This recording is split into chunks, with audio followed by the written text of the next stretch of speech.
Salut, c'est Jean-Marc, ton conseiller running et nutrition. Alors, dans cette vidéo, on va parler de 4 erreurs à éviter. Et tout le monde fait des erreurs, hein, que ce soit qu'on soit débutant, coureur averti, pardon, qu'on soit même entraîneur, coach. Ça arrive de faire des erreurs. Je ne suis pas là pour pointer du doigt ce que tu fais mal, ce que tu fais pas bien, mais c'est pour te donner surtout conscience. Et aujourd'hui, on va voir 4 erreurs à éviter. Il faut que tu en prennes conscience parce que les erreurs, ça augmente tout d'abord les blessures, hein, donc il faut faire vraiment attention là-dessus. Ça entraîne aussi de moins bonnes performances, hein, ça c'est aussi. Et on l'oublie souvent, la course à pied c'est un sport de plaisir et de passion aussi. Et si on se blesse, le plaisir va lui aussi diminuer. Alors je ne sais pas si tu as déjà été blessé, il y a beaucoup de statistiques qui ont montré qu'il y avait un gros pourcentage de coureurs, plus de 50% des coureurs qui se blessent durant une année. Et on va voir que ce n'est pas le fruit du hasard.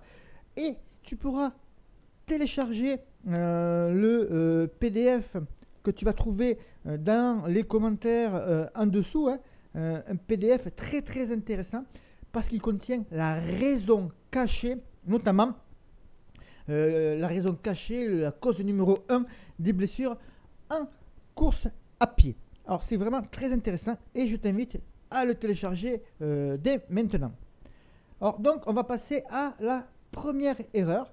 La première erreur, ça va être tout simplement par rapport à une allure de footing qui est trop rapide. L'allure de footing trop rapide, ça concerne de nombreux coureurs et pas uniquement les coureurs que l'on dit débutants, hein. C'est tout simplement une allure de course qui se rapproche plus de l'allure de seuil, plus de l'allure pas de l'allure de vitesse de course, mais une allure de seuil beaucoup plus trop rapide.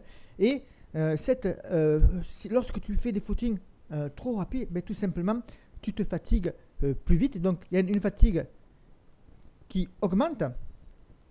Et du coup, tu récupères moins bien. La récupération se fait moins bien.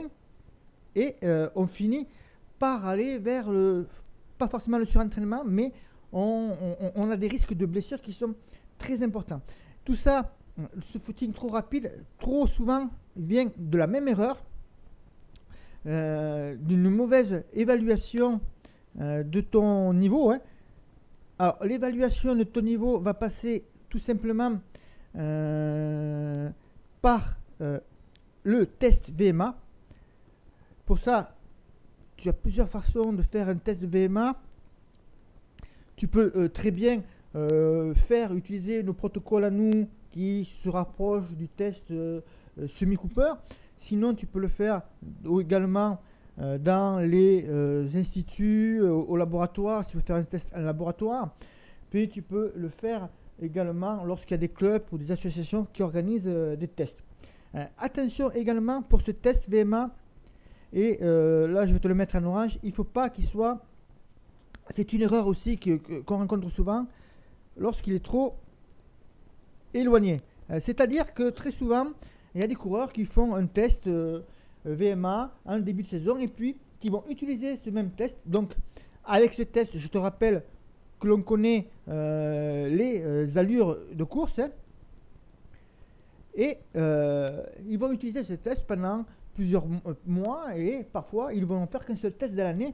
Et ça, c'est pas très bon parce que tout simplement, il faut mettre ton logiciel à jour comme on met l'antivirus de nos ordinateurs à jour régulièrement. Et moi, je te recommande un test VMA tous les 3 à 4 mois si possible.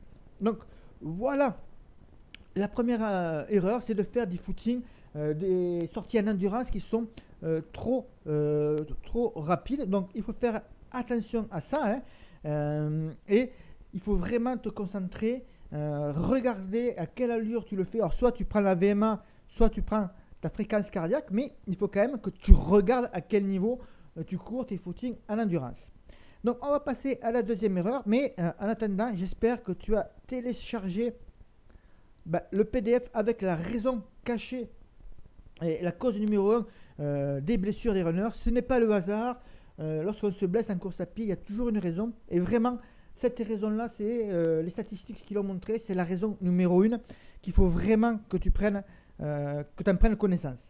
On va passer maintenant à la deuxième erreur, qui est tout simplement la deuxième erreur, c'est qu'on oublie que la récupération fait partie. Attends, j'écris ça correctement.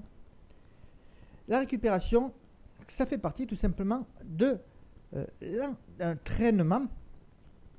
Et c'est vraiment là aussi un point important. Lorsque on te parle de récupération, il ne faut pas trop vouloir en faire. Donc là, on est en opposition avec le fameux no pain, no gain. Moi, je suis contre tout ça. Donc tu peux le rayer. Il faut vraiment, si tu as l'habitude de t'entraîner 3 fois par semaine, n'essaye pas de passer à 4 ou 5 fois directement parce que tu te sens un peu plus en forme. Il est important d'avoir de la récupération entre les séances d'entraînement, mais également dans des cycles réguliers. Quand tu suis les plans d'entraînement, tu as toujours des semaines d'assimilation.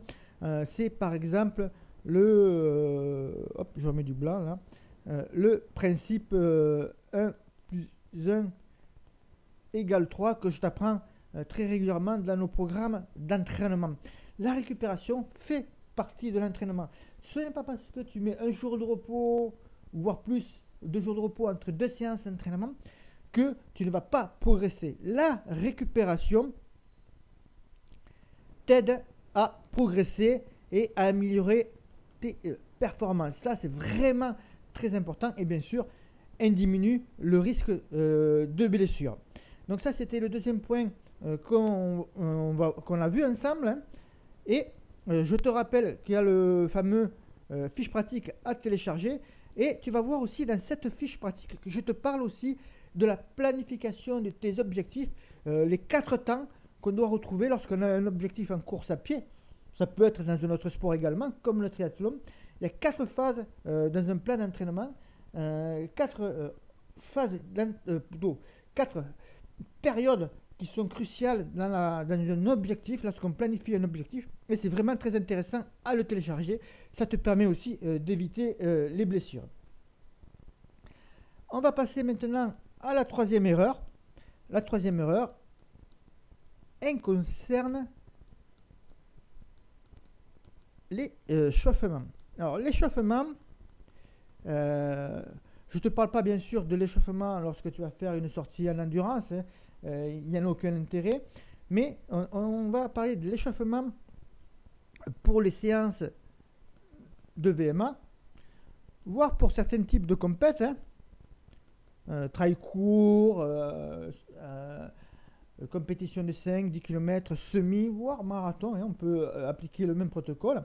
Alors je vais te donner un protocole très très simple pour faire cet échauffement là. On va mettre des flèches comme ça.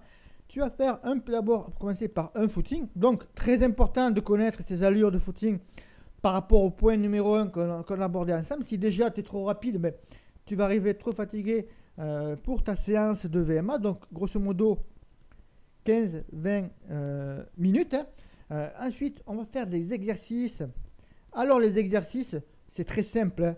Là, on va en faire sur une période sur grosso modo 10-15 minutes. Ça dépend le temps que tu as, mais ils sont vraiment très importants. C'est des montées de genoux, des talons-fesses, des pas sautés, des pas chassés, des petits squats sur place, des squats sautés.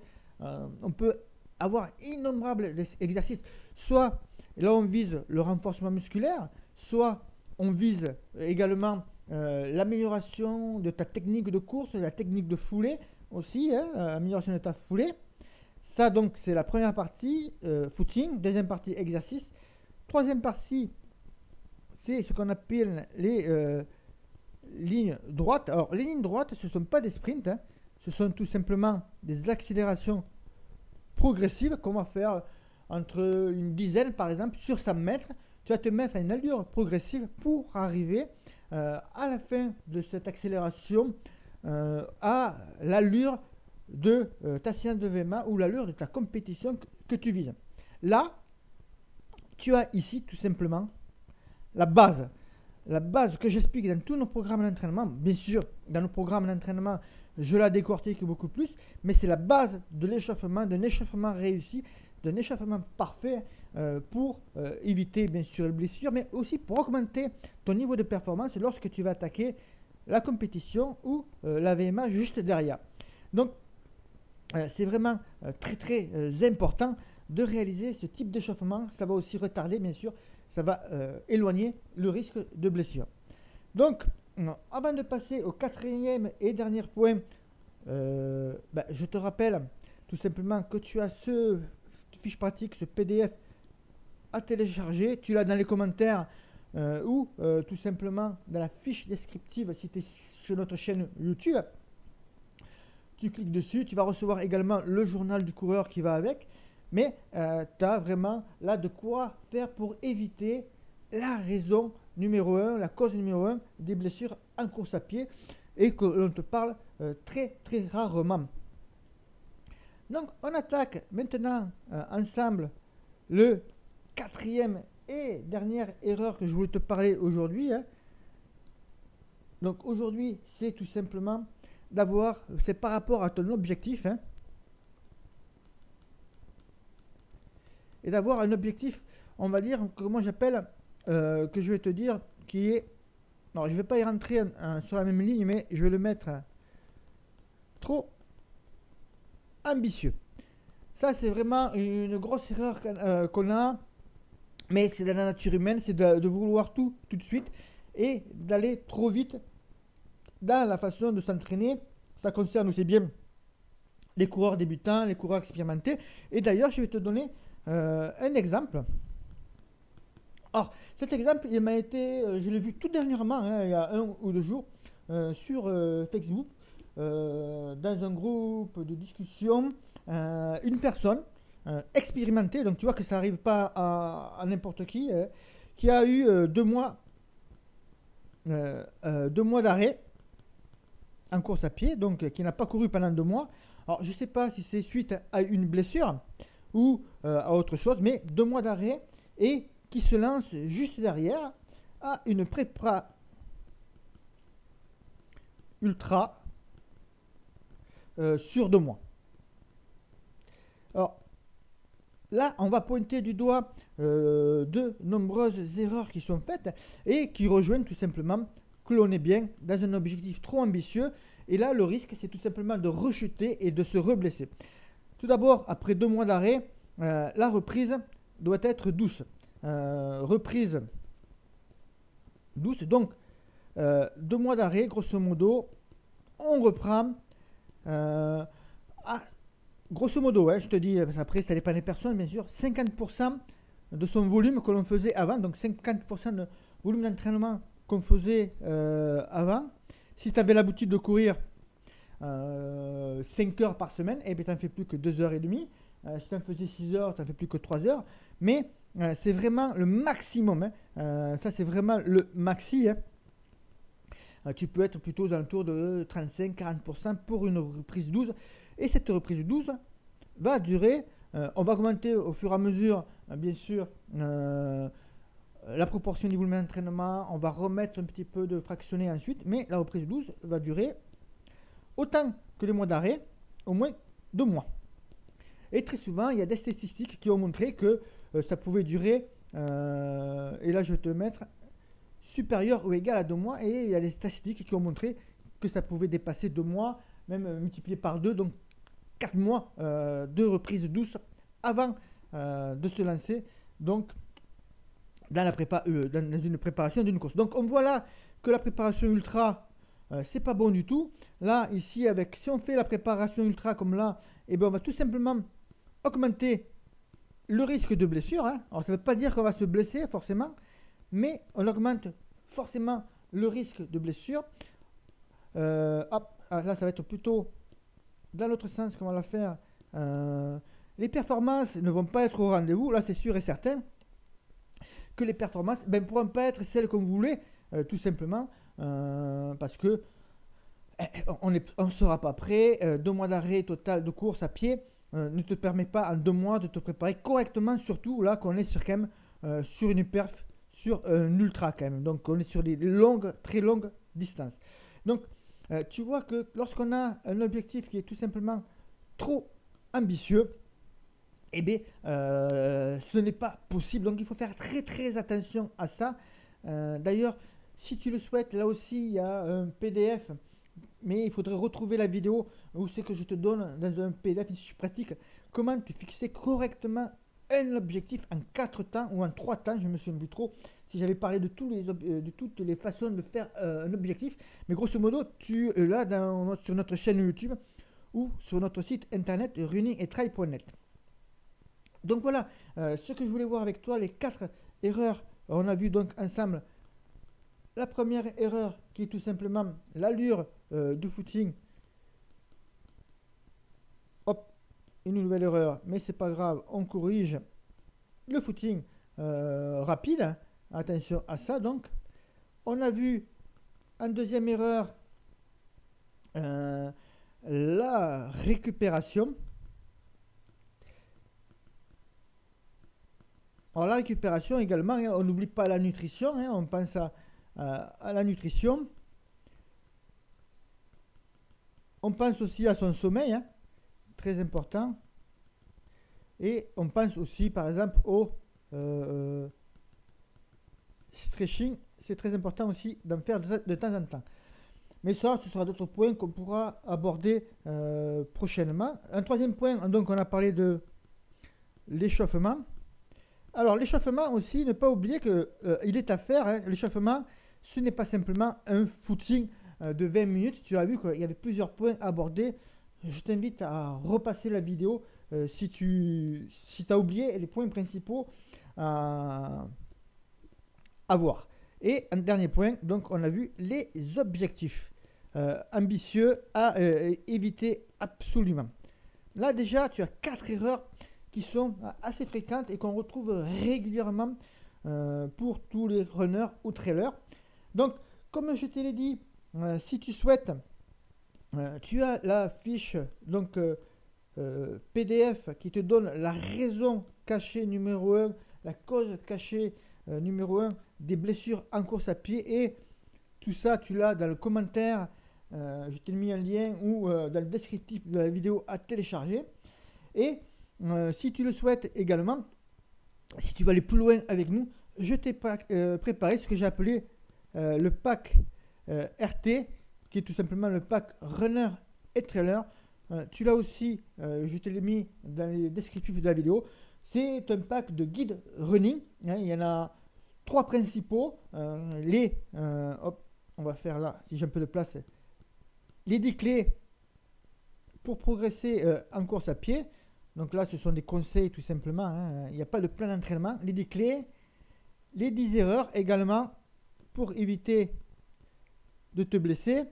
Et également un guide sur